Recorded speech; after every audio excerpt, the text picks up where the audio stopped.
ప్రజాస్వామ్య విలువల మీద ఏమాత్రం గౌరవం లేనటువంటి ఒక నాయకుడి నేతృత్వంలో ఉన్నటువంటి వైఎస్ఆర్ కాంగ్రెస్ పార్టీ, దానికి సంబంధించినటువంటి శాసనమండలి సభ్యులు ఈరోజు శాసనమండలిలో చేసినటువంటి అపచారం, అపవిత్రత, హిందువుల మనోభావాల్ని దెబ్బతీసే విధంగా చేసినటువంటి కార్యక్రమాన్ని జనసేన పార్టీ తీవ్రంగా ఖండిస్తూ ఉంది.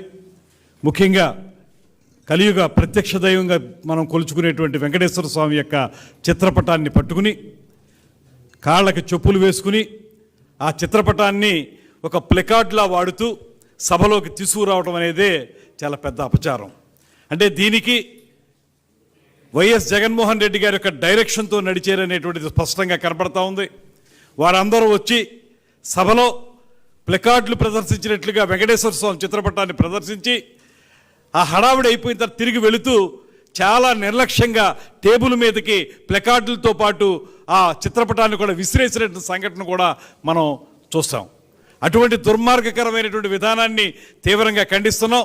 ఇవాళ ఈ రాష్ట్రంలో ప్రజాస్వామ్యం అంటే విలువ లేదు మీకు. దాంతోపాటు భగవంతుని పట్ల అపచారాలు చేయటం నిత్యకృత్యం అయిపోయింది మీకు. దాంతోపాటు ఇవాళ ఏ రకంగా సమర్థించుకోవడానికి మీరు ఈ రకమైన కార్యక్రమాలు చేస్తూ ఉన్నారు. 100% ఇది జగన్మోహన్ రెడ్డి గారి పర్యవేక్షణలో డైరెక్ట్గా ఆయన చెప్పిన విధంగానే జరిగింది కనుక నేను డిమాండ్ చేస్తున్నాను జనసేన పార్టీ తరఫున. ఈ రాష్ట్ర ప్రజలకి హిందువుల మనోభావాలను దెబ్బతీసినందుకు హిందూ జాతికి జగన్మోహన్ రెడ్డి గారు క్షమాపణలు చెప్పాలనేటువంటి మాటని మేము స్పష్టంగా చెప్తా ఉన్నాం. ఇది ఆషామాషిగా తీసుకునే వ్యవహారం కాదు.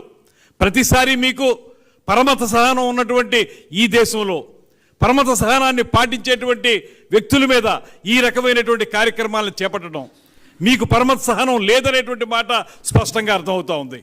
మీ రాజకీయాల కోసం, మీ దుర్మార్గాల కోసం కలియుగ ప్రత్యక్ష దైవం వెంకటేశ్వర స్వామిని వాడుకుంటారా? దీనివల్ల హిందువుల మనోభావాలు ఎంతగా దెబ్బతింటాయి.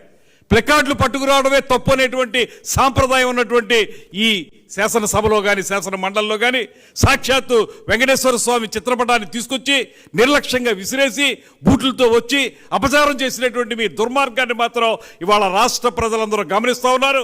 మీరు క్షమాపణలు చెప్పి బేషరతుగా మొత్తం జాతికి క్షమాపణలు చెప్పకపోతే తగిన బుద్ధి మరింతగా అందరూ తెలియజేస్తారనేటువంటి మాటను తెలియజేస్తూ ఖచ్చితంగా దీని మీద యాక్షన్ తీసుకోవాల్సిందిగా చైర్మన్ గారిని కూడా మేము కోరుతా ఉన్నాం.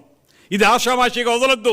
ఈ రకంగా చేయటం వల్ల రేపొద్దున మరొకటి ఇలాంటి కార్యక్రమాలు అనేక జరిగేదానికి అవకాశం ఉంది కనుక దీని మీద తీవ్రమైన చర్యలు తీసుకుని ఈ రకమైనటువంటి దేవుళ్ళకి సంబంధించినటువంటి చిత్రపటాలు, ఏ దేవుడైనా కానివ్వండి, ఆ చిత్రపటాలు తీసుకురావడం అనేటువంటి కార్యక్రమాన్ని, ఆ విధంగా అపచారం చేయడం అనేటువంటి కార్యక్రమాన్ని మీరు ప్రోత్సహించినట్టే మేము భావించాల్సి వస్తుంది.